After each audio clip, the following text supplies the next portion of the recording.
Thanks for coming on today. Appreciate it. Yeah, no worries. So just to give you an introduction, this is Sean Flood. Sean's just come back from, I think I don't actually know which state it's in. You're going to have to tell me that in a second. But Longwood University, so it's a Division One school. You played underage Irish International, and I think recently you started playing for the senior men's as well. Is that correct? Yeah, so we played 1 year. The first summer, Pete Strickland was over in Scotland playing with him, so it was Okay. quite still. Okay, cool. So we were just saying, you just came back from playing a lot of basketball, obviously every day with Division One, and that you're kind of thrust into the situation where you're sitting at home now, doing say bugger all, but like you know what I mean. You're not playing basketball, so you find it tough just to get into it. Yeah, I mean it's strange. Obviously, as you were saying, like playing every day, and then you sort of come back and everything's on hold. Difficult to get into gyms and stuff like that. So I don't know, you don't really know what to be doing with yourself after 2 days. Your body starts itching to get back at it. So hopefully Yeah. we'll be able to find a solution now soon. Yeah, I'm the same way. So I'm really struggling with the whole not playing. I've been trying to shoot on an outdoor court, but it doesn't really, you know, the court's not great. The wind is out. It's not No, the same. it's not the same. No. So, how else has life been? So you've just moved back home. You kind of glad to be back, or you kind of, I how mean, you feeling it's bittersweet. So obviously, life for the past 4 years has been living over there, and I had to change schools halfway through, obviously because I was at junior college for the first 2 years. But it's tough. Like the culture difference now coming back home. Obviously, growing up here, you know that culture, and you sort of go over there and you grow up again in a sense because you're living on your own. Like although you have freedom here. It's just a new level, newfound freedom and everything. You sort of fend for yourself to an extent too. So I don't know. It's just gonna take some adjusting, kind of moving back home now for the summer. It'll just be just some adjustment anyway. with your parents asking you where you're going and stuff? Kind of weird. Yeah.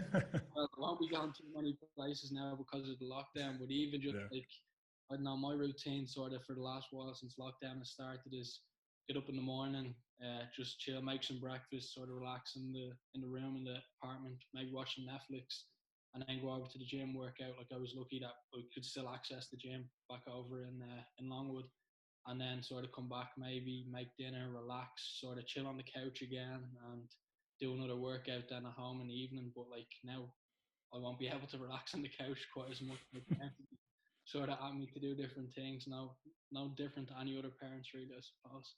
Yeah. What are you watching on Netflix? Interestingly, because I'm watching a bunch of stuff as What haven't I watched on Netflix? well. Well, the Netflix here and over there is like it varies. Different. Obviously, country to country varies. Since Okay. I came home, I started watching the Jeffrey Epstein documentary. Just kind of, I don't know, seeing obviously it's not the best of material to be watching. It's quite grim, but just kind of getting an insight into more so that life and just what he was at really. But Yeah.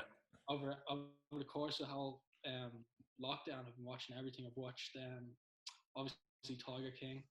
I've watched Formula One, Drive to Survive. That's fantastic, actually. Yeah, Drive to Survive is really good. Yeah, it's incredible. Like I was never really that interested in the Formula One. When you sort of see the backstory to it, and more than just driving around and with no circles around the track, it sort of has a meaning to it. It's really good to see. Yeah, no, but the Formula One stuff, it's almost. Someone said to me, it's more interesting than their actual races because all the kind of money behind it and just how cutthroat it is, and like I guess because there's so much money in it and there's such a small number of drivers, Yeah, it's like if you make a mistake, you're out, and then you suddenly the drop off is like massive. So you're going down. the young French fella for Red Bull, Team Red Bull. He promoted from Toro Rosso, and then next thing he's not driving well, and he's just demoted straight back to Toro Rosso, and they bring a new fella up. Like It's crazy. it's crazy. Yeah, and probably the wage drop when you go down is just ridiculous. It's supposed to be like the NBA. Like if you look at the D League, the wage drop is. I think who was I talking to? It was the last episode. They were telling me like it's like 30, Yeah, 30K or something. It's pretty you're pretty low. earning like 30 grand, but then obviously you're lucky to have a two-way contract. You're earning that bit more. But like Yeah. even the amount of guys with two-way contracts, it's so cutthroat, and then you're not doing your job, or you're not doing your job to the standard they expect. You're straight back down to the G League. Even like, I don't think Yeah. about it. it's just that's what I'd say. There's such a small margin of like error, or such a small like margin between the talent levels. Yeah, Arguably, obviously, maybe not, but just to get to that next level, it's just a small bit extra, but just that little bit extra to get to the top, and then but you're suddenly the wages that's go what up. a lot of people don't realize as well. Just how like talented the guys, even the fringe NBA guys are. Like they're not just regular people. Like they just have a certain thing within inside them that they're just so much more gifted. Like even like it could be just athletically, just a basic athletic skill that it's just you look at it on TV and you don't appreciate how like high level of a thing they're doing until you actually see it up closer. You're playing against it. Like, Yeah, I would second that. I've played against guys, and it's only when you play against them that you realize how good they are. You know, it's like yeah, when you were younger and you'd be watching the, these guys on TV, and sometimes you might see some of the guys who are just maybe role players, but you don't realize how good these guys actually are until you brought them down to like a scrimmage or something, and they would just oh, absolutely it's ridiculous. Like yeah. one of the guys, Chris Clemens, who played for Campbell for the last 4 years in our conference. Chris Campbell is under contract with the Rockets. Or sorry, Chris Clemens, his name is. He's under contract with the Rockets at the moment, and he's on the end of the bench, can't get in the game. But he's the third all-time leading scorer in NCAA history, and he had 40 against us both time he plays. But like nobody over here knows who Chris Clemens is. Like That's the that's level. the level that these guys are at. Like he's like it's just ridiculous. I'm like It, I nearly take offense to people who don't understand just how like good these guys are. It is, and look, and I've been there because it's hard to explain until you're in it, and then there's even a level up from that, and then there's the superstars, and then there's like the best players in the NBA, and then there's also the superstar level. So there's Yeah, still another like two levels up from that, maybe again, and some yeah, of the superstars are just like head and shoulders above the the good players. So it's like just it's silly. Like one thing, I'm really big on watching different people's workouts and stuff, and you'll watch NBA guys work out and they just don't miss. And like some of them don't even hit the rim. Like it's just net, net, net. Like it's just like clockwork. They're robotic nearly in everything they do, which is it's just so impressive to see. And that's what like the likes of people don't understand just how good like we'd like see the likes of maybe Rondo and stuff. People would see him as like a non-shooting point guard. But like he just doesn't miss in workouts. It's just completely different level of being not good. yeah. And he doesn't like. I mean, he's started to shoot more now, but he I remember seeing him and KD just like doing like a workout together, and they were just like stepping in, trading threes, and like Rondo didn't miss either. And this was when he didn't shoot at all, you Yeah, know.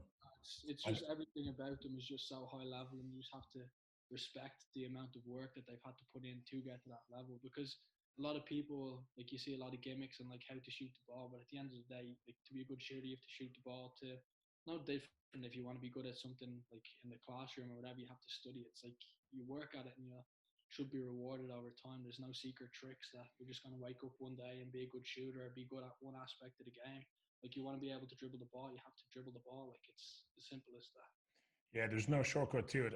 And what you'll notice is guys can tweak your shot and stuff like that, but if you're not getting reps up, then you're not going to be a consistent shooter. You're going to be a streaky shooter, and then that's just the way it's going to be. So the guys who are gym rats are generally the guys who are fantastic shooters, like without exception, almost. Like there's no good, amazing shooters in the NBA who aren't just at it all the time and getting reps up and doing whatever they can to make themselves better. And yeah, like you say, you can kind of listen to all those tips and tricks about different ways to shoot. And there's a lot of trainers out there now. You can see that on Instagram. I just joined Instagram like a month ago, and I've already Yeah, seen all these trainers that are kind of put out a lot of content about all these tips and tricks and stuff. But like you said, nothing beats just getting in there and getting reps up and just making your shot more consistent. That's that's it. It's with everything. It's not just shooting the ball. Everything is just you have to wrap it out. You have to work hard at it. It's just it's in life really. It's like a life lesson too. Like if you want to be good at something in life, you have to put time and effort into it. Like that's what it takes. yeah, and that's something when I got to the it's something I learned is that it's all about that preparation. So like it's almost like going into an exam, Hmm. not having studied or whatever. Like it's the same with games, right, guys? Because when I was younger, I'm pretty sure that it wasn't spoken about on the team, but like you'd go to a game and somebody would play bad, and they would say, oh, just like wasn't my night tonight, or it just was like, you know what I mean? Like that's the way you thought it went. Like it didn't fall for me tonight, and sometimes that can happen. But a lot Yeah, of times it's because you didn't put some didn't get yeah. shots up that week or whatever it was. You know. Like we had a big saying. Like obviously it's not our coach didn't invent it, but like it was like our thing this year was what we do in the light will reveal itself. Or sorry, what we do in the dark will reveal itself in the light. And that was one of the like last quotes we had in our locker room heading out to the court. So it's like you're not gonna fool anybody. Like this is like you put your work in, you'll be rewarded. You don't put the work in, you'll be exposed. So it Yeah. was good. Yeah, that's so true. Um, I heard another one. Maybe it's not quite the same, but it's like your character is what you do when nobody's looking. Yeah. Um, you know, and that's includes some stealing stuff. So I suppose in a negative way. So I mean, like it's like if you had the opportunity to take something when nobody was looking and you did it, like that's your character, right? That's who you actually are. Yeah, It's what there's it's all what, them cliche quotes that people can go back and forth with at the end of the day. But like obviously they do stand, but it's easy to say. But like at the same time, you just have to be about it as well. Like it's easy to talk, but actions will be what it's about at the end. yeah. And look, there is also some guys putting out content to try and improve other people. They're not just there trying to like. I know there's a bit of a culture now of putting out what you're doing on the internet and stuff. And some guys are genuinely trying to help or trying to inspire their players. And Yeah, you know, so you have to kind of balance it out, I suppose. yeah, and like obviously at the same time, it's so easy with Instagram. Anyone can be a trainer these days. You just have to be careful of who you're watching, who you're listening to, and what you take from these people. You can't just see some guy do something and oh, let me try and do this. You have to like understand why you're doing certain things and certain movements, and it's all part of like the process of the game and stuff like that. And it's with Instagram, like it's great that the content is out there, but at the same time, it can be dangerous because there's so many people who wouldn't have a high knowledge of the game who can trick you into thinking they have a high knowledge of the game and sort of expose yourself in the end. Yeah, and it's tough as I suppose as a younger player to discern which one is which. Like you don't necessarily know whether or not what the person's teaching you is a good habit or a bad habit. Yeah, So you exactly. kind of have to, yeah, you have to hope that you're with the right coach or whatever. But yeah, it's interesting how things have gone like that. I mean, like you see the trainers now, and they have the kids on the screen and stuff. So it's changing the game now. Maybe if you're with a good trainer, it can really help because you can be in any part of the world and you can get Yeah, trained it's by any. fantastic. Like that's one thing. I was in the gym almost every day then over in along with then after the lockdown stopped, and like I was on Zoom with Puff, and It's me and Puff crazy. would be working out. Like he's sitting in his house in Kilkenny, and I'm over in Virginia. Like it's just That's ridiculous. crazy. And Isn't that we crazy? That's so crazy that you it's guys just are. like, and it's something that no one had thought about before. Like there's Yeah. the amount of times I would have loved that in the past. Like last summer or whatever, like I'm only home for 5 weeks before I go back over for summer school. And like obviously it's difficult to get up and down to Kilkenny or for Puff to get up to Dublin all the time. So it would have been a perfect situation, jump on Zoom, get a workout in and that's it. Like we're both in our like houses are like I'm in Pres down in Terranure and Puff could be down in Kilkenny. Like it's perfect. It's so ideal now going forward as well. Like Yeah, it's interesting. You bang on. It took COVID to make people realize that the technology was there, like people could do it, but it just didn't happen until it was kind of forced upon us. And then it was like, oh, this is actually something that anyone can do. Like I have a personal trainer now that does our workouts with our work crowd, and we just do 3 a week. And I'm doing them in on a mat here in the living room. And I wouldn't have gone for that because I would have thought, well, I can just go down to the gym or whatever. Like I'm not going to do that. But now it's like their company's paying for it, and I'm just doing really good workouts here 3 times a week over Zoom, which I just would never have I would never have gone for. Like I wouldn't have said, I said nah. it's really brilliant though. Like obviously it's a terrible situation. People are losing Right. their life and everything, but it's brilliant the sort of bounce back that people have come and sort of adjusted with. Like they've adjusted. Well, we can't get in the gym with our trainer. Well, let me just go outside, get on Zoom. Or like you see all these different people across America as well doing their Zoom workouts, and there's people from all over the world joining in. Like there's 100 people limit or whatever. Yeah. But like there's people all over the world dribbling the basketball now, facing their laptop or facing their iPad, which would have never been done before, which is just incredible. It is incredible. You're totally right. Actually, who's it? Jordan. I had him on, Jordan Blount. You played with him under 20, didn't you? Under Yeah, 20 me and national Jordan team. previously. Yeah, yeah. Jordan and me ended up doing some mobility sessions together over Zoom. And Yeah, like, I still brilliant. haven't met Jordan. Like, you know what I mean? Yeah, It's crazy. yeah, no, that's good as well. Like, and it's refreshing to hear and to sort of know that other people are doing things. Like, it's very easy to become unmotivated in times like this. But if you have someone you can jump on Zoom with, jump on FaceTime, even a group FaceTime with, and just sort of know that like your teammates or other people around you are working too, it's like it makes it that little bit easier. Like the Makes it a motivation bit easier. can come from them as well. So it's good. You're not doing it on your own, yeah. And Jordan was like, "Look, I'm going to do it anyway. So if you want to jump on and do a mobility session," I was like, "Yeah, cool." So we did a couple. I kind of fell off then, and he was still doing them, obviously. But yeah, it was just good because he had some stuff from his college, and then we just kind of did it together. So it's Yeah, good no, fun. that's good. Different Mm. resources too. Yeah, exactly. Because there was stuff stretches there I hadn't seen before, so it was really cool. Okay, all right. I've got. We get back on track. um, so you're from? Did you say you're from Kilkenny? Because I thought you were. Oh, I'm from Dublin. I'm from Tallinn, Dublin, live in Kingswood. Ah, So okay, cool. yeah, where I'm from anyway. Cool. Okay, and then did you go to school? Because I couldn't find the high school actually. There was. I went to Templeow College down in I went to Templeow. Temple College. Okay, Yeah, cool. so I went there first through fifth year. Then for sixth year, I played in Germany for a year. With a, Ah, I was I, practicing did, with a BBL team and then played in the NBBL with their like academy team. I didn't Um, know this. I didn't know this. Okay, so hold on, just backtrack for a second. so so you're in Temple Ogan until the age of until fifth year, did you say? So you're what? yeah, so I did fifth year, and then I think it was the 20, sometime around the 21st, 22nd, 23rd of September of sixth year. So going into sixth year, I moved to Germany, So and how old at this point? I had just I turned 18 on the September 10th, so just after my 18th birthday. Cool. And which team in Germany were you? Because I was over there as well.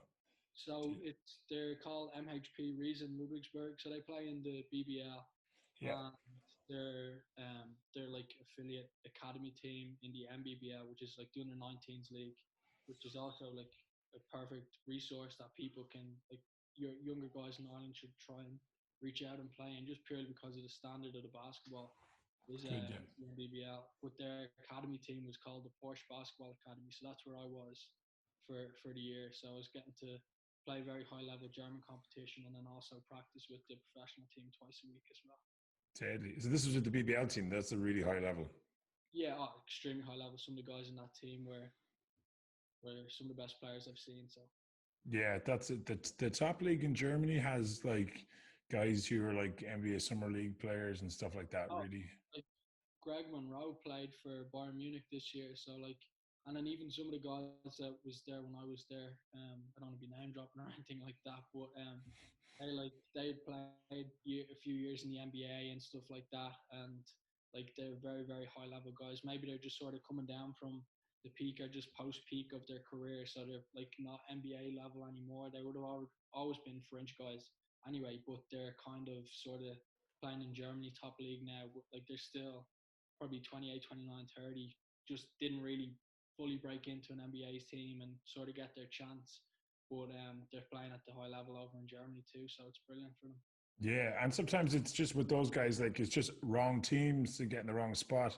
There's only so many spots in the NBA, whatever 350. So A lot of it's situational as well. So like obviously, as we were saying earlier on, there's very talented people, but if you're not in the right situation too, and it's the exact same. Like everything, like I hate the way people look at NCAA Division 1, 2, 3, all that. Like it's all situational. Like I could have been unlucky, and like I was obviously very lucky to end up in the situation I did and play in Division 1. But I could have easily have not fit their system, fit into what they were looking for, and ended up at a Division 2 school, which doesn't make me any less good of a player. Still the exact same guy.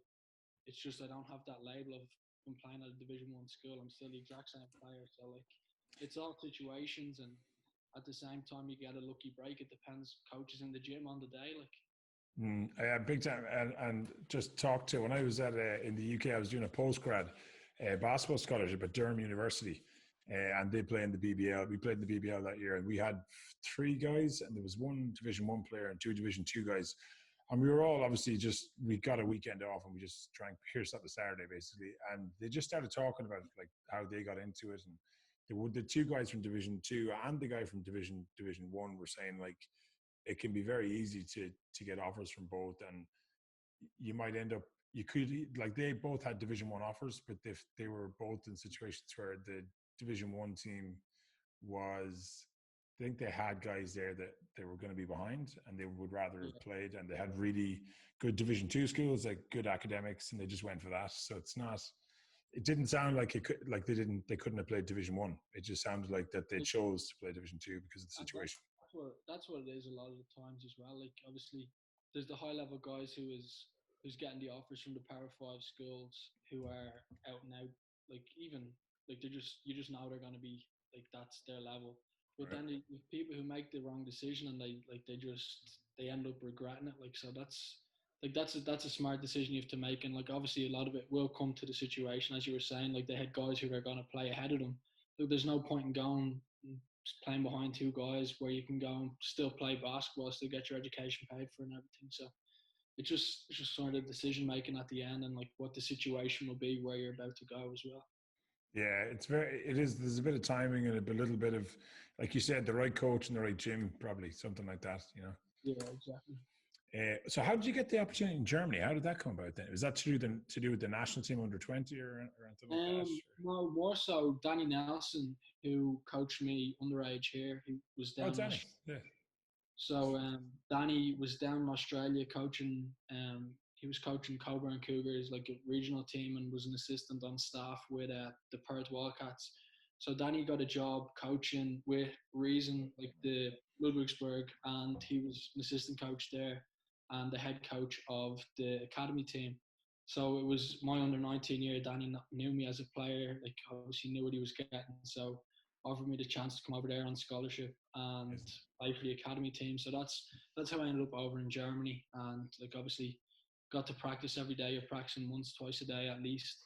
And it's just sort of playing that amount of basketball. You just kind of love it more and you love it more, and it sort of becomes part of you. So I was lucky to have that opportunity to play. Like finally, like obviously schooling wise, it was quite difficult. I'm not in the classroom for sixth year.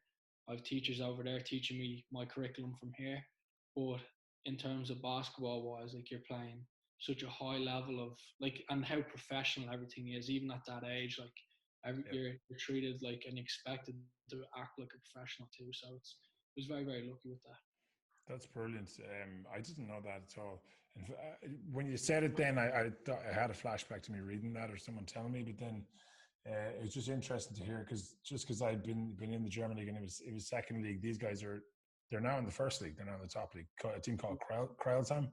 You might not be following. Kreilsheim. So that was a team. They're actually playing last night. They had a very good year. I'm pretty sure this year, but they lost last. The BBL just started their league back. They're having like a 10-team tournament.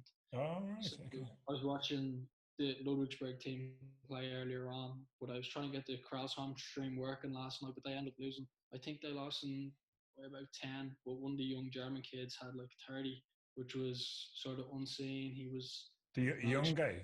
Yeah, 98 born, so he's only young for he went out and had 30 last night, so he had a big first game back from quarantine, so it was good to see that. Yeah, I'm going to try and get the owner, Martin Romig is his name. He's a real nice guy. They started off like, the regional league, the one below the like second. Yeah, league. We play, so as well as playing MBBI, our team also played regional league too. In the regional league, right? I thought that, yeah. Sunday just to get games as well.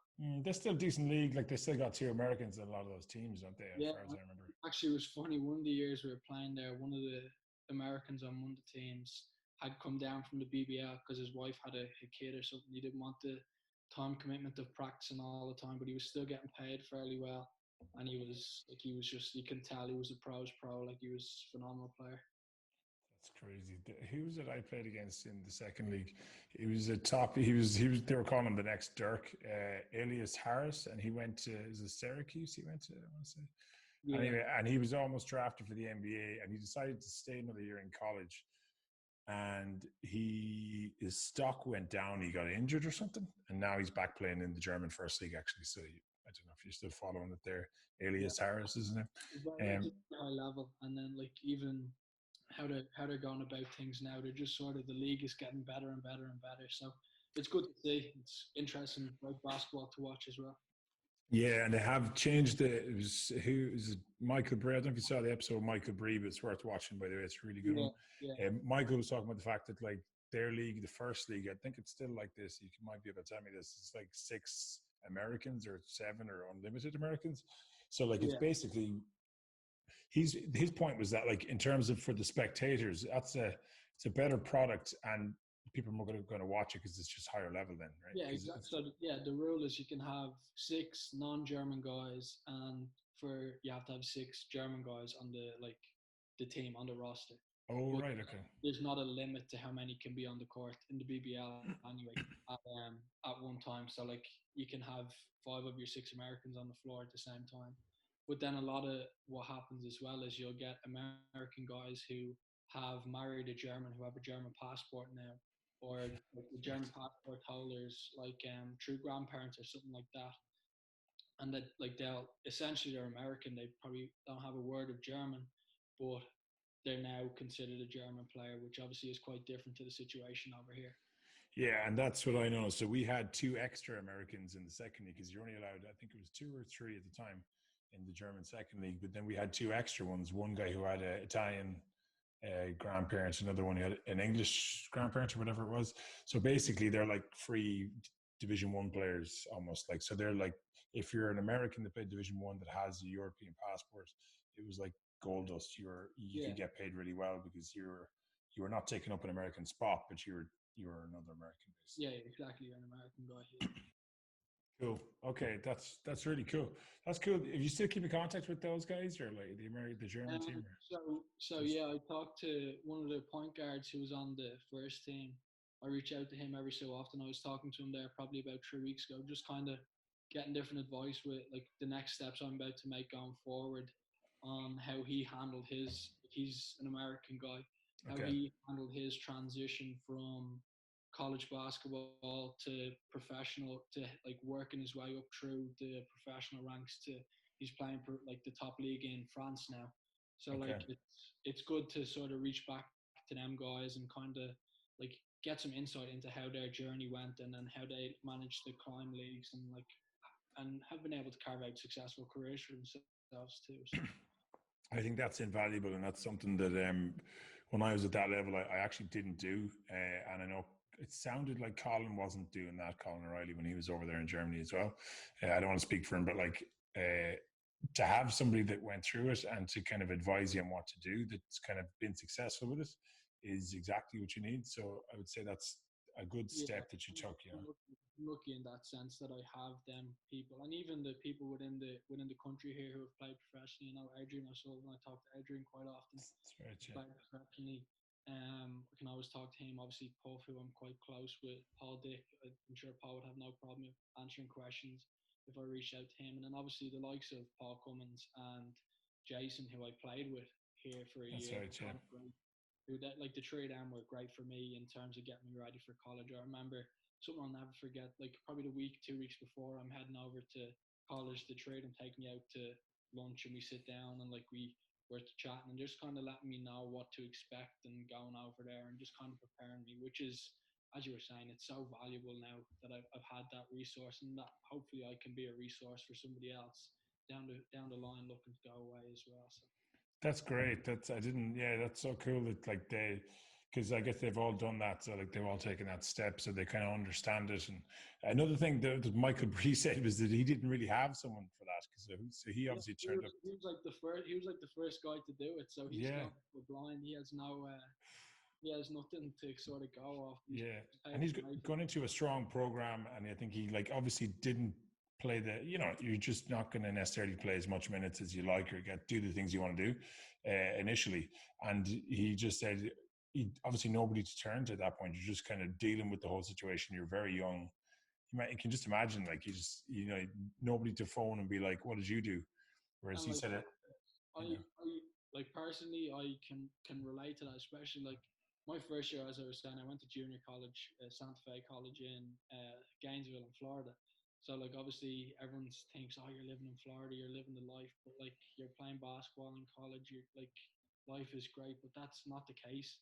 Like my freshman year, I went over there Obviously, same thing. Like you can get all this information, but until you're living it, you don't know what you're living.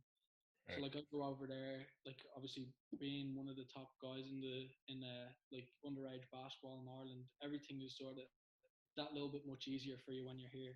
Yeah. So you go over there, and then next thing it's just completely different. Like the guys are bigger, more athletic, faster, stronger. Like everyone shoots the ball well to an extent.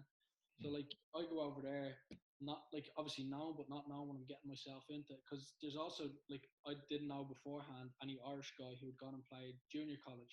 You just kind of you hear Right. the stereotypes about JUCO, like what you see on Last Chance U and stuff. That like a lot of these guys are tubs, and like it's first of all, I just can't state how it's not the case. Right. Right. It's a fantastic asset to have and a fantastic route to go. So glad that I did. But like as I go over there not knowing what I'm getting into, and next thing I'm not playing much. Like it's difficult. So I'm not playing as much minutes as I want to. The situation isn't exactly what I thought it was going to be, but you grow from it. Like you really learn. Like that's a perfect opportunity now where you can just turn around and be like, oh, this isn't for me. I'm not supposed to be here because I'm having a Right. difficult freshman year. Like I can just go home. But like it was tough. You had to stick it out. Like I had people that I could turn to and talk to, but like it's not all it's made out to be. Like there's times when you're in practice, like you've practiced every day, and like it comes to like half two and you're practice at three, like I just don't want to go practice. It's like I'm tired, I need a day off. Yeah. Like, and especially like I don't want to practice, I'm not playing, what's the point? But like having to stick through it, like it's Yeah. just Yeah. all part of grown. Like, and it's like people, especially younger guys here who are going, like who are thinking of going away, you have to be like, you have to really understand that this is what you want, but like once you get there, it's not going to be everything you dreamed of in a sense. Like you're not going to go over there and you're not going to have the ball in your hands all the time like you're used to here. But like you just have to stick through it and work through it. Like I was very lucky then I went back my sophomore year and was able to start and play and be very successful in what we were doing.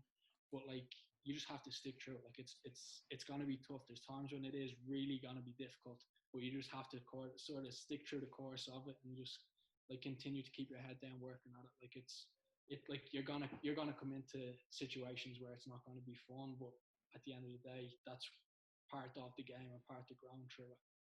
Yeah, that's you kind of hit the nail on the head. And most times, the last episode I did was with a guy called Flinder Boyd. He played for GB. Really interesting story. Kind of, he's like 6'1", very quick, but like wouldn't have been highly touted. Didn't go to a big school. Went to a place called Dartmouth, which is an Ivy League school. Yeah, I know. Yeah, I don't think it's not. I think it maybe a mid major. I think. But anyway, he had a kind of decent career. Went to play pro for like nearly 10 years. Ended up in the first league Greece. Played for GB. So he kind of, he had an amazing experience with basketball. But he said that when he was in college, like the first maybe 3 years, he was just started to, what do you see, called it like a youthful resentment against the coach because he wasn't really allowing him to play the way he wanted to play. Yeah. And then he said he went to Barcelona for the final summer and he was walking along the beach thinking about the whole thing and he was just kind of cheesed off. He was like just, like that kind of stuck on the end of the bench. Or I don't think he was even stuck on the end of the bench, but he just wasn't being allowed to play and flourish the way he wanted to play. Yeah. And then he thought to himself, well, maybe I'm not that good a player if I can't adapt to the style the coach wants me to and the style of the team. So maybe I need to change. So he said he just let everything go and did exactly as the coach said. And he had an incredible last year. So there was something there where I suppose as a younger player, you just need to realize that you need to trust the coach and that they're in charge. And you have to not be so stubborn to be like, oh well, this is me, this is what I do. But then at the same, like you have to have give. Like you're gonna have to change. It's your ego, isn't it? It's your ego. You have to put it aside. Like going over there, like it's a wake up call. Like you have to put your ego aside. You have to realize I may not be as good as I think. Well, first of all, you're not as good as you think you are. Like just work hard at it. Like there's other guys who are here who all think that it's the exact same. Like, oh, I'm the best on my team. Like that's what college is. You're the best on your high school team. Excuse me. You're the best on your high school team. The best on your AU team. So like you're going into a situation thinking it's made for you when it's not. Like at the end of the day, the coach wants the team to win. The rest of the lads want the team to win. They all want to be successful. So it's not going to be you. You have to kind of, you have to put your ego aside and realize that what's got me to here has got me here.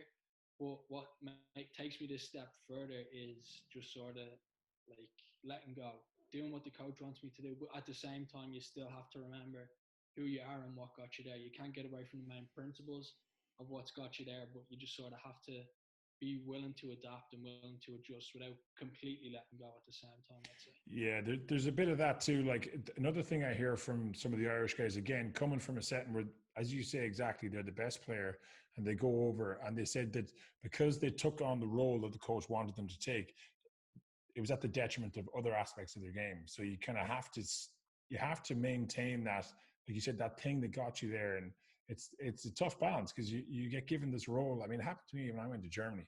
I got given this role, and then you almost become almost robotic into that role, and you don't develop other parts of your game, and you come back and you lose that kind of edge, almost that kind of, you lose your mojo or whatever you want to call it. Like, you know, that kind of thing you had, that almost elite confidence or whatever it was.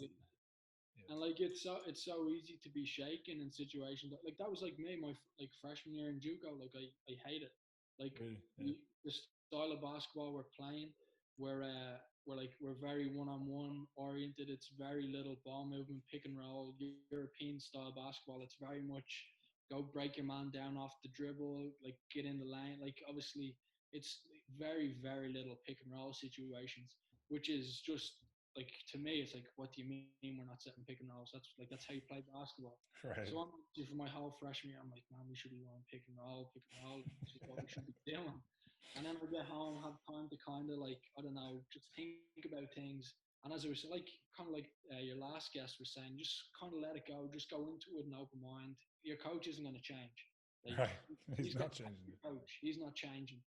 So you just sort of go in with more open mind and sort of rock out with that. Then like just that's all I did. Just go in with a different mindset. Just sort of go in fresh and sort of see where it gets you. And like I was very, very lucky to land where I did then in the end. Awesome. That's so cool. Yeah, and it's good that you realize it then, like it's not too late or whatever. Like, because I think you have to have a maturity level to you as well. Like you can't just, oh, I hate my coach, he's not playing me. He's like, well, like, what's the reason? Like obviously 90% of the time coaches are doing it for a reason. Obviously there could be that 10% of the time when it, like, I don't know, like you just, I don't know, he has his favorites or whatever, but 90% of the time, like it's something that somebody else is doing better than you, or that you're not doing to a level that he wants, or it could just be your attitude and stubbornness. So like you have to sort of play their game as well as playing basketball too. So. Yeah, it's definitely that. Yeah, I think the ego is a big part of it. Like, and it's tough as a younger person to your stubbornness, and you just want to be like, you think you know better than the coach or whatever. And I think the last Flinder, the guy that was on last, said, like, you know, you do get bad coaches too, like that can happen. But that's what I said. 90%. There is times when you'll end up with a bad coach, but let me tell you, it's not everything is the coach's fault. Like there's going to be times when it's your fault. Yeah. And actually, I would say more times than not, it's probably something. I did a psychology degree, so I always think back to these things. But like, you have to look internally first. Don't blame external factors. Always look at your internal factors first. Don't. It's like the referee thing. Like it's like where we lost the game because referee, but then it's like, oh, what about the turnover in the first half? And you know, it's easy to quickly blame external factors, and naturally, as a human, it tends to be the first thing you do because you don't want to look at yourself and be like, oh, there's shortcomings on my side. I want to kind of look everywhere else. So it's like that's obviously that's the referee one is it's the classic one, especially in this country. You'll see referees walking the gym. Oh, he's reffing, she's reffing. It's like just don't turn the ball over and put the ball in the basket. Stop the other team putting the ball in the basket. Like you'll be fine. Trust me. Yeah. Like they can put the ball in the goal for them. Like just relax. Yeah, and there's 10 plays you can pick out in the game. Nothing to do with the referee. They could have won you the game. Yeah. So the refs might make marginal calls, and that happens. It's always going to happen, right? But you just have to control. I don't like that phrase, control the controllables, because it's a bit corny, but like something like that. Yeah, You know what I mean? yeah, something along those lines for sure. Brilliant. I love it. Okay. So then you did, so you did 2 years in Santa Fe. Is that right? And then you just switched Yeah, then. Is that right? yeah. So yeah, junior college you do 2 years. Well, you can do one, but like I had to do 2 years. I had to graduate Okay. for grades reasons. I had to graduate there, and You then did business? Was it business you yeah. did? So I got an associate's degree from Santa Fe, and then I Cool. got my business degree from Longwood. So to have Are that in the back. Is that it? Is that done? Finish with yeah. So finish it there probably about 3 weeks ago at this stage. So Cool. business degree if ever I need it. Yeah, that's brilliant. No, that's great to have that. That'll be invaluable again. Because, like I said, another thing that I talked about with some of the guys is that there's also life after basketball, and it's great to have that kind of Yeah. foundation there. So Yeah. it's And brilliant. that's like if I had it my way when I went to Germany, I would have been playing for money, getting paid. But I remember, I'll never forget when I was going over to visit Germany. I'm stepping like saying goodbye to my parents in Dublin Airport, and like this is just when I'm going on a visit just to see what the place is like. And my dad says, "Do not sign any piece of paper when you get off that plane, no matter what it is." He's like, "I don't care." He's like, "You're getting like you have to have your college education as a possibility too. You're not like giving that up. You like."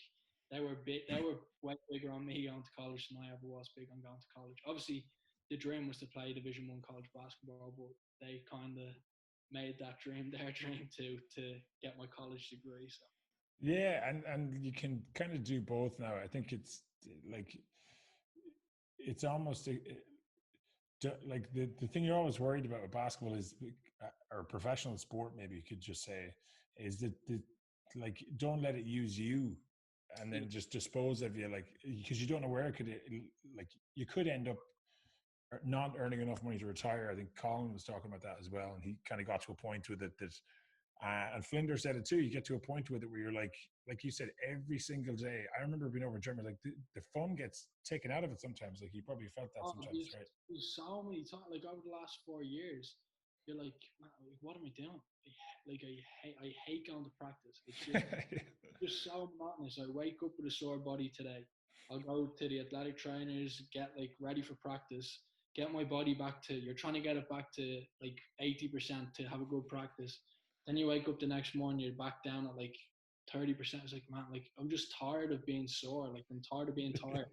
I'm Yeah, tired of basketball. Like, it does get to that point, but that's when like you have to be a little bit insane to just keep getting up and going, doing it again. Like, and it's as I was saying, it's not for everybody. So like, no, and you really do have to love it to go over and do it. So yeah, and I understand that waking up every day sore and just like some people don't get it. Like if they're not doing that, and they're like you're walking around with just pain everywhere, and you're like, this is it's you're madness. hurting in places that like a regular person wouldn't think of hurting. Like it's like, what do you mean that was hurting? It's like, did you stub it now? It's just sore from trying. Like obviously that's an extreme example, but like, and it's just stop. Like it's college, like high school, even to an extent. But like as you get older, obviously your body starts breaking down that little bit easier. But I suppose if you're getting a handsome paycheck as a professional, it makes it a little bit easier. Yeah, Whereas and that's true. Yeah, yeah, big time. college players wake up and it's like, oh, I'm not even getting paid for this. So like it's tough. Yeah, yeah, that's yeah. Jason was talking about the fact that they're debating now, even like should they give college players money and stuff. But Yeah, I don't. that's that's a that's a whole different argument. Like, and obviously at the level a lot of the guys, I would say, bar Aiden is playing at, that wouldn't really affect many of us. Like, we're not going to make too much money off our name, image, image, and likeness. Like, that's sort of for the higher Yeah, level guys, like the likes of Zion Williams, who obviously did lose out on a lot of money because of true. how much money he would have made just from who he is. But like, Merchandise yeah, or sponsorship or whatever. yeah, Yeah. like a lot of like mid-major guys, like it's not really obviously your Jam Morants, people who stick out like that, but like for the most part, it's not really going to affect too many people. So Yeah, that's it's true. it's a tough one. Yeah, yeah, it's an interesting one. I kind of think you'd lose the spirit of college basketball I mean, somewhat. I'm all for them getting paid, and like hopefully they can, but at the same time, yeah, as you were saying, it does kind of lose the sort of what you're doing it for. Like you're doing it for like the college and all that stuff. But like Yeah, it's it's all kind of gone a little bit bare now anyway, with the people like the one and done's gone to college for essentially 6-7 months, and once they get knocked out of the tournament, that's it, they're off campus. Like, so it's a tough situation. It's very tricky. There's pros and cons both sides, but Yeah, I that's true. I'll let them figure that one out as opposed to me. That's what they're getting paid for. Yeah, fair, fair. Well, you got a business degree now, so you should have to have an opinion. You're um, right. Yeah. oh yeah, so I got a few kind of like just like quick questions here. So in terms of things that you kind of worked on, that you were like, oh, I've got a gap here. Like when you arrived in the Longwood, like just Division One, so it's going to be like just a step up again, right? So things like I looked at some of your highlights and I was like, okay, was there anything there like quickness, strength, S&C wise? Did you have to work on that stuff then when you That got was to that? something that I had to kind of like bridge a gap to, or like took me Yeah. even further ahead of people. Yeah, well, just more like that they had to bridge the gap. I would say, like, did you have to bridge the gap, or maybe you Yeah. didn't? Maybe So maybe like, it's chance well, for like anyone can, everyone can turn around and say, "Oh, I'm good at this. I don't have to bridge a gap." Everyone has something that somebody else is better on. You have to bridge a gap in some aspect of the game. I don't care who you are. Somebody does something better than you. So for me, it was my like mainly my body speed, quickness. Just like obviously at junior college we don't lift as often and quite have the facility. Like you don't have the facilities that we've had the last 2 years. Like if okay, I have the facilities from my freshman year of what I had these past 2 years, it's like I look completely different. Like so, you're essentially playing catch up, and like my coach right, recruited a lot of JUCO guys. So like the difference between like when I'm coming in as a junior, the rest of the juniors there, and the rest of us JUCO guys coming in as juniors, our bodies look completely different that's because crazy. we're not in the weight room. We're not like doing this. Whereas they have their summer school where you're up like lifting early in the morning. So I really had to work on my body, like getting bigger, getting stronger, putting on weight, and that was something, especially this summer, that our coach stressed for our whole team. He's like, we're like, we have to be big, we have to be strong. Like that's kind of like a minimum. Like as well as working hard, like you're gonna have to be big and strong. Like we used to weigh in Monday mornings, Wednesday mornings, Friday mornings, and like there was consequences if your body weight is going down or if it's not coming up at a pace that they're happy enough with. Like we're trying to put on maybe a pound and a half a week. So like you're stuffing your face with anything. Like late at night, you're getting some food into you, try and get the weight up for the morning. Like and you, as I was saying as well earlier, like you become obsessed with it. Like that was Yeah. part of our routine. Then before I go to bed, I'm eating a pizza. I wake up early. I'll drink some bottles of water just so I can have my weight at the moment. Like it's crazy. Yeah. No, I feel that. See, so this is something that I actually had. I don't know if you know Hannah Thornton. She's on the women's national team, and she started working with some of the under 20s, I think now. And she's basically did nutrition and S&C in her degree, and she played Division One in America. And she came back, and Yeah. I know the you know face. her. Yeah, Yeah, yeah. So we were having this chat about underage Irish players, right? And I kind of was comparing them to actually some of the kids in Germany that I actually ended up helping with the coaching for the S&Z for the underage kids, or even under 16, right? And some yeah, of these kids were like, they were lifting like twice a week and we were going in with them. And this is under 16. One of the kids was on the German team. He was like my size and he was lifting what we were lifting yeah. almost. Like he wasn't quite as strong as some of the men on the team because he was 16 at the end of the day, but he was my size and he was lifting like twice, 3 times a week, training with the men's team. You know, this is guy's 16, right?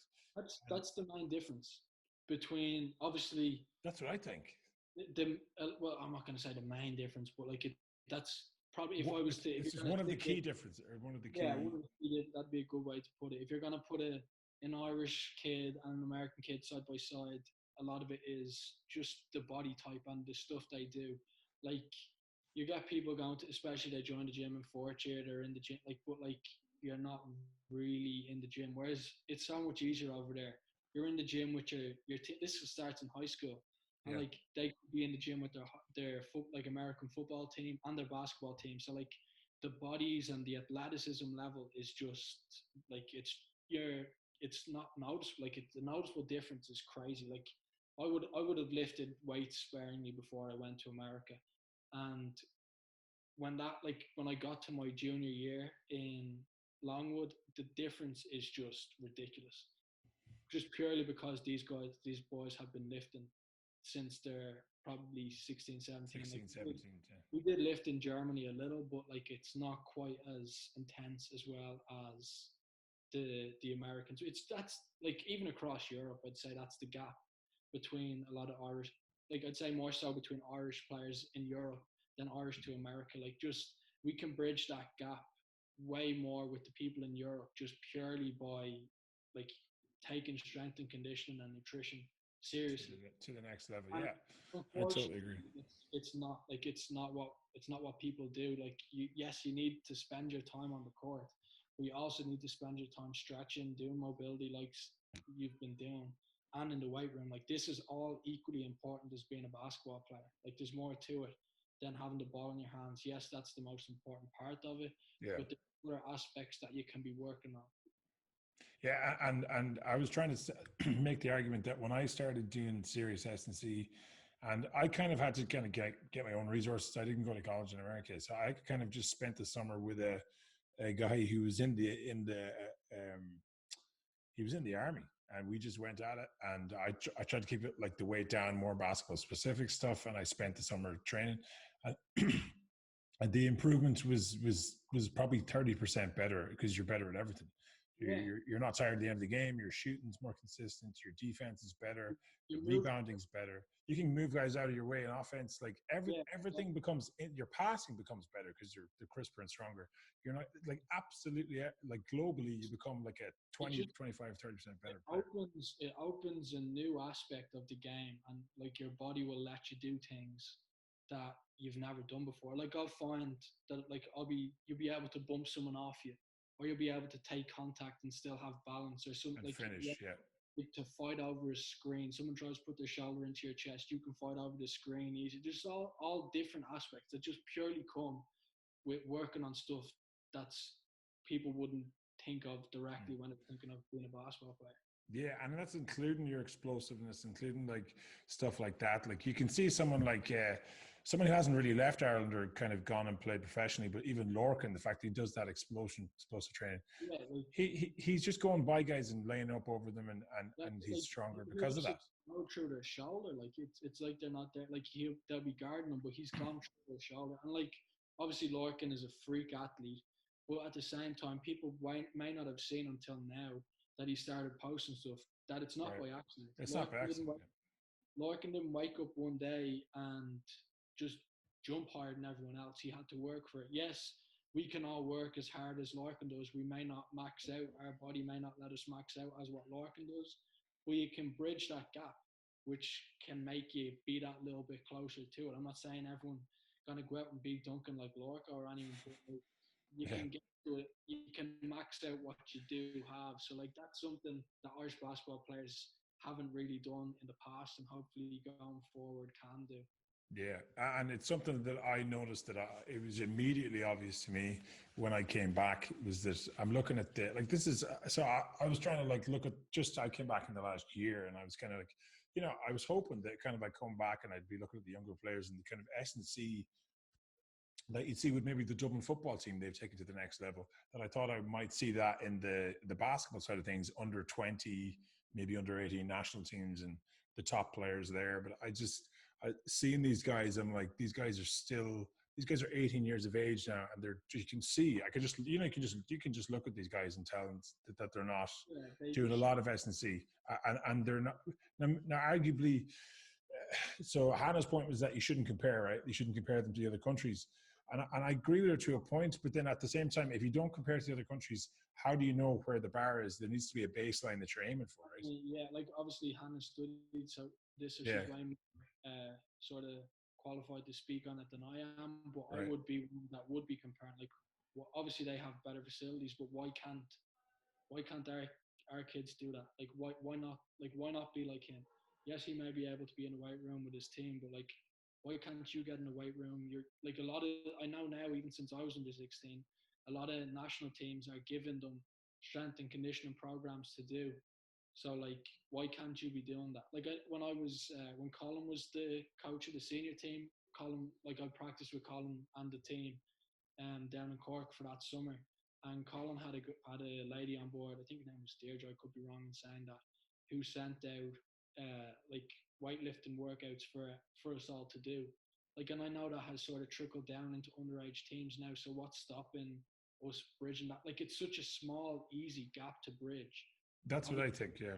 It can't be done overnight, but like with consistent work towards it, it can really be done. And like, that's one thing I've really noticed that takes your game to the next level. Being that much stronger, like even stronger, quicker, like it makes everything just the base of playing basketball so much easier. So much easier, yeah. And to compete at a higher level, yeah, it's almost. I remember when I landed in Germany, we had a session. We had a 6'10" guy. He was 32. We had a 6'8" guy, and we had a 6'6" guy. He was an American. He was built like an NFL player. And we had this drill where they threw the ball up, and we had to go get rebounds. And even when it came through the net, you had to grab it and try and put it back in. Yeah, I was wrestling these guys, and I left, and I was like, this is horrendous. I can't do this. I need to go get it in the gym and lift. I lifted for, just lifted as hard as I could. Obviously, within reason, yeah. Just to get as big as I could and get as strong as I could. And I was able to eventually, build myself up. I was a lot bigger than I was now, but I built myself to a size where I could actually just even compete with these guys physically. Because otherwise it's just, and I think that's, and it's hard, I guess, when you're in an Irish league and you're playing against guys you're probably taller than the rest of the guys, or you're stronger than them naturally. So exactly. Why do I need to go and lift? Like you have to be thinking bigger than what you're at. Like you're thinking, but that's hard to do if you can't see it. You know what I mean? That's the problem. Exactly. No, that's a very fair point. But like one thing you were saying there, competing. That's half the problem with a lot of Irish people as well as obviously the other stuff. But like people just don't compete at the level that you need to compete at. Like every time you're playing, it needs to be competing. It's no good to just go into training, do my drills, and we'll scrimmage at the end of practice, and that's it. Like you have to compete, and that's one thing I really noticed too as well. You just like the level that some of them guys compete. Like we have one of my teammates this year and last year, one of my best friends. Like me and him, like Puff would have seen it now on Zoom, and we've been working out together. We kill each other. Like and we'll be talking crazy to each other. Like some just like we'll be getting really into it. Like we'll be really mad. Like really. They're borderline close to fighting each other. The amount of times me and him have nearly fought now the last 2 years, but it's just purely because we're just both competing so hard. And like that, he's the hardest playing player I've ever seen. Like it's ridiculous. He just plays so hard and competes all the time. And like that's what our practices were sort of foundation built on as well. We were competing at everything. You lost, you ran. There's a consequence for losing because we all had to compete. Like, and that's one thing that sort of needs to start at a younger age here. Like, compete at practice and then build it over into game. Like, you just have to compete. Like, it's ridiculous the level of that. Yeah, I would totally agree with that. And I think there's almost like it's almost gone at a much younger level. It's almost gone the opposite way. Like I think up to 12s now, they're saying keep it fun, which is fair enough. I get that to a point. And then after that, then I hate it. Like I understand. I understand it too. There's a part of me that's like, yeah, I think there's a line somewhere. I think once it gets to 12s, but even I remember like under 10s, like. And it was interesting because I was talking about my director or coaches his kids for soccer, and he said we don't keep score under 10s, but after the game, straight away, all the young lads, his two sons are on the team. They're all like, "What was the score? 4-0." They're keeping score. Yeah, like he couldn't. and they know. Games. If I lost when I was younger, I used to cry because it meant that much to me. I took it that seriously. I can't imagine going out as a 9-year-old or a 10-year-old, I'd openly say it, like I'd be so hurt if we lost. So like I can't imagine now going out and playing a game and looking up and there's just time ticking down and no scores. Like what? Like why are we out here? Yeah. That's one thing my assistant coach was brilliant at. In practice, he'd say we'd be in our little 2 separate huddles or whatever if we're about to play. And he's like, "What's the most important part of this drill?" Like it could be like we could be focusing on offensive execution or defensive executioner, something like that. But he'll come into the huddle and say, "What's the most important thing in this thing?" And you get the little freshman all eager, dying to get the answer. "Oh, we're focusing on defense." No, they're keeping score. That's the most important thing in the game of basketball. They're keeping score. Yeah, and every drill, if you can make it into a competition, it becomes more fun, but also you get more out of yourself. That's It's kind of like when you're getting shots up to counter shots and stuff like that. You need to measure it.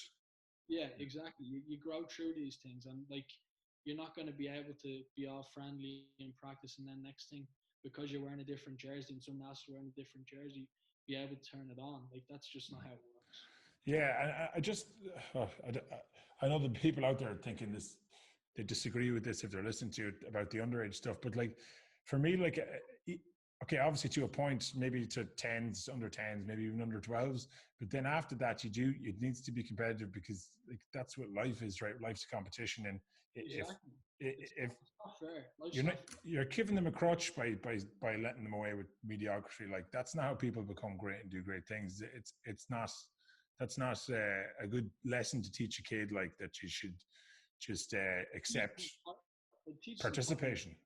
Terrible. Like it's just I don't know. I'm entitled to this because no, listen, man. Like that's not how that's not how life works. Like it's just I don't know. Maybe it's just because I grew up whereas under 11s was competitive, but I don't know. Yeah. I just can't get behind the whole participation, and it's I don't know. Like Yeah, just can't do it. It's just yeah. I kind of don't agree with it too, and yeah, yeah. I've just talked to some people about it. Even in Gaelic, I was asked to. I was talking to somebody who's kind of advocating up to a certain point, and I understood it. Like I really understood where they were coming from because the argument is that the kids that don't play would then drop out of the sport at an underage. So then I was like, okay, fair. I understand that. I do understand that. But I was like, also, if you just make it about just turning up and let everyone have equal playing time, maybe up to 12s or maybe even up to 10s. But then after that, you got to play the best players. You'll get the people as well who, like, when they're younger, they're not playing, so they'll go and work harder to play. Like, obviously, like it comes to that point. It's like, are you gonna just sort of put it aside? Like, well, I'm not playing because he's better than me. I'm gonna go be as good as him, or I'm gonna go work so I can play. But then you do get the likes of the people who'll just say, well, listen, if I'm not playing, what's the point? And just pack it in at a young age, which is obviously terrible as well. So yeah, that's terrible too. Cons, like, there's good to it, but I'd be far more against the participation and that it's all fair and no competition up until that age. But I do sort of, from a certain standpoint, see where people come from. Yeah. Yeah, I suppose if you drop out of the team and then you come back and get better, teaches resilience. I mean, probably Jordan, because he got cut, because he mentioned it in his Hall of Fame speech, is the reason why he became so bloody good, because he just got cut from his varsity team or whatever it was. Yeah, exactly. And that drove him crazy. And he said, I'm going to prove a point. So like that wouldn't have happened if he hadn't been cut and there wasn't any competition for spaces. So, yeah, exactly. Yeah, it's almost a non-brainer. It's crazy talk. But okay, so hold on. I'm just taking a time here now. We've been chatting for an hour and a half. Right. So, okay, so we talked about your college career. So you have aspirations to play pro next. Is that kind of are you finished now? So you're done now? So I graduated there. So yeah, I signed with an agent there probably about 2 months at this stage. Fantastic. Be in contact with him. Obviously, because of my background and playing in Germany, I'd be looking to go back and play Germany and somewhere like that. So he's been talking to a lot of different German teams, but he's talked to teams in Germany, Austria, stuff like that, and just sort of seeing where the next gig is, and hopefully I'll end up in a good situation and then sort of push on from there and start working my way up through the leagues. Amazing. I'll have a chat with Martin, St. John's stuff. Yeah. That's really cool. That's amazing to hear you sign. So delighted for you. That's really good to hear that. All right, I got three spot questions in at the end. I just randomly wrote out some. So, who's your favorite Super League player when you were younger? Who did you kind of like in the league, or like watching, or like playing against, or even a teammate maybe? Yeah, that's very funny. So growing up, I'd watch a lot of obviously Hoops would play up the road for me. So I'd Hoops. Yeah, like Shamrock Rovers Hoops. Like I played with them for a year in 2008. So that was a long time ago. Probably seeing you play back in the day. But so one like I watched a fair few games. I would say more so growing up, I would be looking within the club and the likes of Dan James, who doesn't even play in the league anymore. I seen him. I seen him in a clip. Is it Steve's brother? He's a Yeah, left. He's a lefty, isn't he? Steve's a Oh no, lefty. Steve's a lefty. Sorry, but he's a shooter too, isn't he? Yeah, Dan and Connor, the two twins, growing up, but like Dan was more of a point guard. So growing up, I remember I used to just love Dan's game, and then Dan ended up playing for UCD in the Premier League, and I take big interest in him. But like for me, my fondest memory and one thing that like I never forget this in terms of basketball memory. But my mum brought me up to the arena one night for I think it was even a midweek game. Uh, Hoops were playing Moycullen. Puff was playing for Moycullen. I'd never seen him before. Knew nothing about him. Never heard of him or nothing. And next thing, he has 50, and it's like he'll 50. probably come in. Hits a shot to go into overtime to tie the game. Goes into overtime. Hits another shot to go into a second overtime, and in the third overtime, there was triple overtime anyway. He hits a game winner. And like I just remember, like I say to him all the time, I remember the shoes you were wearing and everything is Grey Kobe's. But like getting to the elbow, was little pull ups and stuff like that, like so crafty. I was just like, this is like that's it, like that right there, that's the game, like that's how you need to play, like that's the game of basketball. It was just amazing to see, and then to be years later, be really good friends with him and have him as a mentor and stuff like that. Like I'll say it to him all the time, but I hate saying it to him nearly at the same time. It's so cringy that like he's my pal and it's quite nice actually, but it's just funny that he appreciates it, I'm sure, but like it's just kind of that's just the memory that sticks out in my head. I'd say growing up, like within the club, it would have been Dan James playing for Temple Oak and all that, but then that's my earliest Super League memory that really sticks. I remember going to games and stuff, but like the first time I really was like that player. Like I remember coming home to my mom, and she had an MVP vote for the Super League that year. I kept pestering her. I was like, Mom, did you vote for Puff to be the MVP? Oh yeah, and I was just pestering her, and then go down to Gormanstown. He's coaching that summer, so I was like, my eyes lit up. I thought it was brilliant, and now to be like really good friends down the line, it's just funny to look back and see, like me growing up idolizing him to now being pals, and like that's one thing I'd like to say as well. Like the likes of that, cutting out the two Americans stops that. Like it stops the. I agree with you. Young guards seeing that, like, yes, we have one American playing, so it could be that, but like you have two Americans on the floor at the same time. The opportunity, like I could see that in a guard, but someone growing up who's going to be a big can see that in a big. Like yes, they can see the likes of Jason and everyone, but like there's just something different about seeing an outside guy come in, and you don't know if he's going to be here again the next year or what the situation will be. Will he move on? But it's just if we have the two Americans now, like, and I think two Americans per team in the Premier League or Super League should be a thing, especially now with how the National League is developed.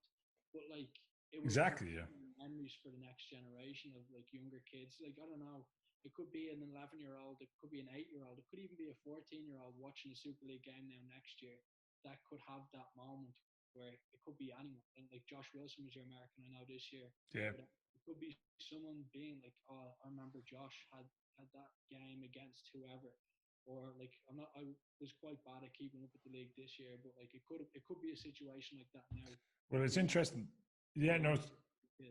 Yeah, no, it's interesting you say that because like Josh, our backup point guard, Paris, is super talented and kind of guy that could have come on and given you 20 like quick, and he didn't get really that much burn because he was kind of because it was just one off, one on, and I just think it's mad. I just think it's mad for the spectators. I think if there's Irish guys that are good enough to play, then let them play, and you can use if they're not good enough, they'll be on the bench and they'll still get minutes. It's not going to like affect their development in the way that you think it is. Like I don't know who's making that decision, but they need to think about it because that for me that's and it's a better product or whatever for people coming to watch. To sell, like people want to come see an exciting thing. They don't want to come see right hand layups. That's not It's not what people come to watch basketball for.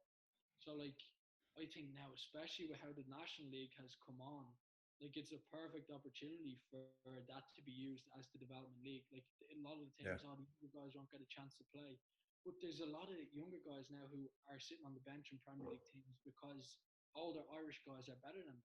Like, Hmm. and then now when you get to that age and like someone else comes in, you're gonna want to get back to competing. Like that's how it is. Yeah. Practice will be more fun during the week. Yeah, beat you twice a week, but it'll be more fun. And then for the younger kids coming to watch the games, it'll be good that there's the possibility of two Americans playing on the floor at the same time. Like I know for a fact this year had Puff and Darren played together. Like there's going to be some very exciting plays with Puff on the floor with Darren and Lorcan. Like they're two very very good athletes who are going to do something that kids are going to remember and that going to want people to come back. And then also at the same time, it pushes people in practice to compete against these Americans who Yeah. what's saying if somebody is playing better than one of these guys that they're gonna play more minutes. Like it's just They're just going to get better, right? Yeah. yeah, and especially with how the National League has really come on and there's more teams and sort of has taken that step, I think that this now would be a perfect opportunity for basketball Ireland to look at like going back to how it was in the 80s, 90s when like the golden era of basketball, where you had two Americans on the floor at the same time. I think it'd be fantastic going forward now. Yeah, I completely agree. Like Especially even just what's that? especially with the victory scholars and stuff coming in. Like that could It's be two perfect. Americans. Now you're paying for one other American, one other guy, one other girl. And like I know it's two Americans in the women's Super League, so now you're paying for one other guy in the men's Super League, which is what you're already doing. And now you have your scholars. So like Yeah, it's true. And actually, you're given two scholarships, but the guy's sitting on the bench most of the or a lot of the time. It just doesn't make sense. It's great, and I'm interested you say about Puff because we played them. I hadn't really seen Puff because I've been away or whatever. So we came back this year, and like he's clearly a really good player. But against us, because Darren was like so, because obviously Darren was a tough matchup for us. Then they wanted to keep him in.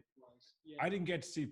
Not that it's about me seeing Buff, but like I didn't really get to see him play at all. He was playing very limited minutes. Now he came on and hit a couple of really good shots, but like I was kind of like, I'd like to have them out there and have their best team out there, whoever the best five are at the time, and then whoever comes subs in. For me, I want to play the other team's best five and beat their best five. So I know that we're really the best, as opposed to, well, now we have to switch matchups. Like your big has gone off the floor, so let's rest Darren and bring on like let's just go play the five best guys, and whoever wins wins. And like the way people look at it, it's like, oh well, smaller teams won't have money to pay. It's like, yes, but like there's that imbalance across leagues all over Europe. Like in Germany, some team might have a budget of a certain amount, but Bayern Munich are going to have a bigger budget. But they're not complaining that, oh well, we can't, like they have better players. Well, yes, like there's going to be imbalances. There's already an imbalance in the league. This could bring it closer, so the likes of Lions who didn't win a game or maybe won all year can have their two Americans play. They might be more competitive going forward. Yeah, and it's just going to bring up the league. Yeah, really definitely. At this stage. Yeah, and I totally agree with that. We're very much on the same page on most points. Right. Okay, I got two more quickly here. So, what would you say? We talked about the S&C thing, which I'm so glad you really agreed with me on that because I thought I was going crazy. Just quick there, I know I said Puff is probably one of my favorite Super League players growing up. Oh yeah. Me and him and Adrian are always going back and forth in our little group chat, just to make sure that he still knows when next time we play ones, like he hasn't a chance. He's too old to be dealing with this now. He's too old. I love it. He's too old, right? That's brilliant. What would you say to a top young talent Irish player? Like, so let's say but the next you or the next Jordan Blount or the next guy. What would you say to him now that you've kind of gone through it and you're coming out the other side of it in terms of like going to the next level? I would go back to what I was saying when I was talking about my freshman year at JUCO. There's going to be times when it is very, very difficult. Like you're away from home. You may not be necessarily homesick, but you may be missing being the man on your team. It could be difficult having to adjust to a new system, to a new lifestyle. You could be missing your girlfriend, your mom, your brother, your sister. You could be missing anybody. And basketball may be tough, but like at the end of the day, if that is what you love doing, that like you'll eventually come back around to it. Like I found it very tough my freshman year, not playing and all that, as I was saying. But you get back to it. You do sort of find your groove again. You get back into the reasons why you were doing it, and it just comes clear again. But you also have to change your mindset going away. You're not going to, like, if you do, fair play. If you go away and you're the man, you're still scoring Yeah. 25 and like, well done, congratulations. I'm sure you're a great player, you deserve it. But more times than not, coming from here, a small basketball country, you're not and going over to a big country like that in America, in the sense that they've like that's what they do. You're not really going to be the man at the level that you want to be at. So just kind of put the ego to a side and just realize that you're going to have to make adjustments to your game. But as I said earlier, don't completely change who you are because it's gotten you to that point. But be more flexible with what you are doing. And also coming up, realize, and Adrian made a really good point on this earlier on in the quarantine, that there's more options than just going and playing in America. Like Yeah. as I went and played in Germany for a year, that's a fantastic option if you want to be a professional. Like my year there will really stand to me when I'm looking at contract offers that I'm going to get from German clubs, Yeah. because they're going to realize that I have played in the German system, that I've like played against a lot of the guys that they probably have under contract or have seen throughout their leagues, so that they'll know that I can compete and play with them. They'll have my numbers from that year.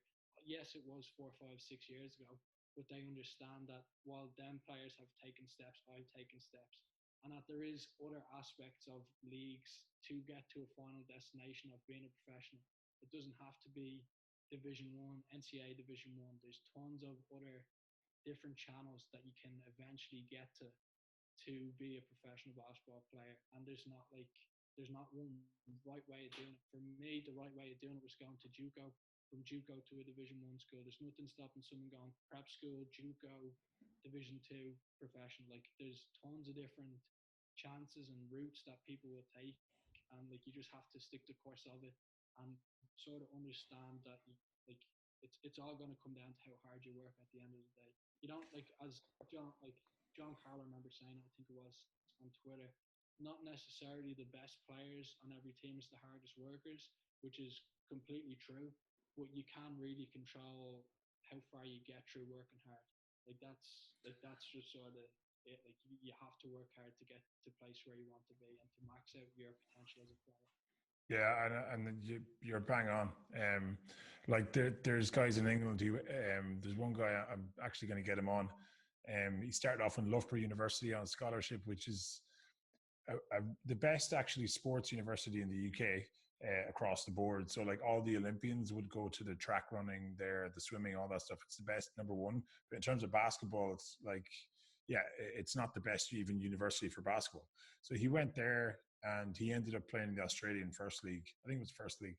And plays for GB, and he just worked his ass off. And he plays for Leicester Riders now in the BBL, and I think he's one of their star players. So like he's probably on reasonable money, and he's doing what he loves. And he didn't take he could have gone to America. I actually don't know why he didn't go, because he's got NBA level athleticism.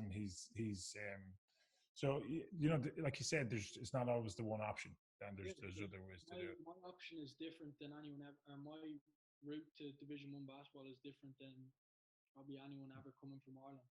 Yeah. I had to do 2 years at a junior college in Florida, but now that now I know it's, now people know it has been successful. Like Ryan Leonard, he's from Kerry. Ryan, the year I graduated from Santa Fe, Ryan came in as a freshman. The next year to Santa Fe, done his 2 years, and now Ryan's after committing to a Division One school. Okay, right. Division One commits from Santa Fe have both been Irish guys, like me and Ryan. No way. So like, it's a very tried and tested and proved method of like junior colleges. Like a lot of people would have snuffed junior college, like, oh, who cares about that? But like it's a way. It's a real option, yeah. Yeah, like, and it's not just like full of thugs that you make people like think. It's like there's some high, like some of the guys I've played in junior college are better than a lot of the guys that I've played Division One level, because they're at junior college for a reason. They may not have liked the looks they were getting out of high school, or they may not have had grades. Like some of the guys that I played in JUCO are after going to Power 5 schools and performing really, really well. So like it's a very viable situation, very good place to go. And like as I was saying, everyone's route is different. So just go through what you have to go through and stick to what you were doing the whole time, but realize why you are doing it too. Yeah, and it's possibly an overlooked route, like you said, because of the rep it is had previously. But I think that's changing now, isn't it? It's kind of like the kind of Yeah, for sure. perception. Yeah. It definitely has changed, but like many people in Ireland may not know about junior colleges. They, what's a junior college? Like, is it still college basketball? Like, how do I do that? But like, feel free to reach out to me. I'm sure I don't be speaking for Ron, but I'm sure he'd definitely talk how good Santa Fe and his experience there for the 2 years was too. And there's hundreds, absolutely hundreds across the country of in America that Yeah. have basketball programs that can set you up with a good situation afterwards. That's great. And the more connections, the more people that go over, the more connections are going to be there, and the more people can help each other with the links. We can like Mike Bray did it all like for the generation probably before me, and then Paul Cummins obviously was setting up SDA and everything, has had a great service for all of the likes of me. I know Jordan went to SDA too, which is Yeah. very helpful for us too, and the contacts that we created through going to SDA, and now hopefully going forward, the likes of me, John, and everyone else can be that next connection for the generation coming after us, hoping to go over and play in the States. And Yeah. hopefully there's many, many more to come now on top of the few that we've had over these past few years. So Yeah, I mean, it's definitely kind of fanning out, isn't it? Like even from Mike. Apparently, by the way, I got that wrong. There was two guys that went D1 before Mike. I found out, but I don't know who they are, and I was kind of trying to track one of them down. And I couldn't find him. But anyway, so it's interesting though. But I think certainly from our generation anyway, Mike was one of the first, right? And then it's just looked like it's slowly kind of. It looks like there's more and more guys getting there. But like that's it. Like there's with social media and stuff like that, people are getting more opportunity. And like even there probably is guys who didn't go to Division 1 schools because like in that sort of generation between Jason to me, because they couldn't get the looks. Whereas now with social media, like the right place will find you now. Especially with social media and how easy things are, like videos are to get out to people. And because of the amount of contacts there is now within Ireland to get to the coaches in the States. So the right place will find you and you just have to stick the course of it. Yeah, it's definitely improving. Okay, right. Final question, because I need to go get some food. I think I'm gonna have to skip the workout now. What's the next evolution of your game? I've watched a bit of your highlights now. I haven't actually seen you live yet, but what for you? What do you like? Is there obviously you're gonna you're going to potentially be playing pro now coming the next season whenever that starts. So what's for you? What are you thinking? Like I need to get this a little bit better now. Going to that next level. Have you thought about that? Yeah, like I want to like I feel like I'm very good at it, picking around. I shoot the ball very well. But like I want to obviously take that to there's a level that I'm at right now, but I want to take that to the next level again.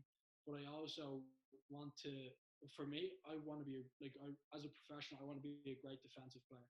So like that's something I really want to hone in on now in the off season as well as working on offense. Just kind of working and changing my body into like my body allowing me be a great defensive player.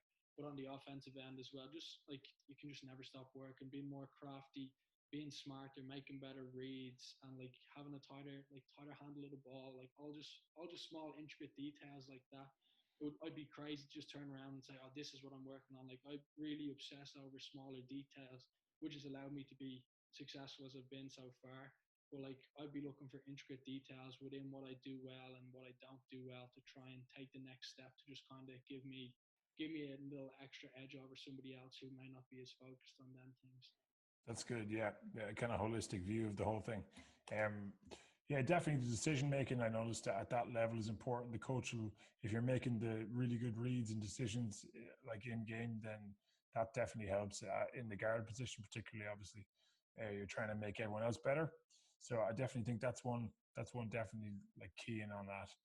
Yeah. And pick and roll play, like obviously that's how the game, especially in Europe, has been for the last while, and it's continuing to be. So that's something I really want to work out and just sort of my body as well, like working on mobility, flexibility. Like that's something that's never done. As I never did as a kid, and now I'm regretting it. Like so, just all sort of stuff like that. Yeah, mobility is really important. Yeah, that's really cool. Listen, Sean, thanks for coming on. That was brilliant. Thanks for having me. Covered a ton of stuff there, and I quite liked that you were on board with the S&C thing because it was just something that was in the back of my head, and I kind of thought I was going crazy. Bridge the gap, I'm telling you, like crazy, especially to the rest of the countries in Europe. Like that's one thing I noticed being in Germany as well. The German kids were far more developed than Irish kids at that age as well, and like that goes across the board of all European countries. Like that's something that we can really fix and hone in on. Players over here becoming way more skilled than they have in the past, but now we just have to add that in and like be fantastic going forward. Yeah, I totally agree. And look, it might mean you're out in the field with a kettlebell doing some exercises you've seen on YouTube, but just do it and go and tell me you won't see results from it because guaranteed you will, as far as I'm concerned. And it's good to have you validate that because I thought I was going crazy. I was like, is anyone else noticing that? Like that's the thing we're missing. Or it's definitely a key part of one of the things that we can do better. Anyway. All right. Well, listen, Sean, thanks for coming on again. Really appreciate it. All right. And I'll hopefully talk to you very soon once you're out of this kind of crazy coronavirus situation. Yeah. Cheers. Sounds good. Brilliant. Thanks, Sean. Cheers.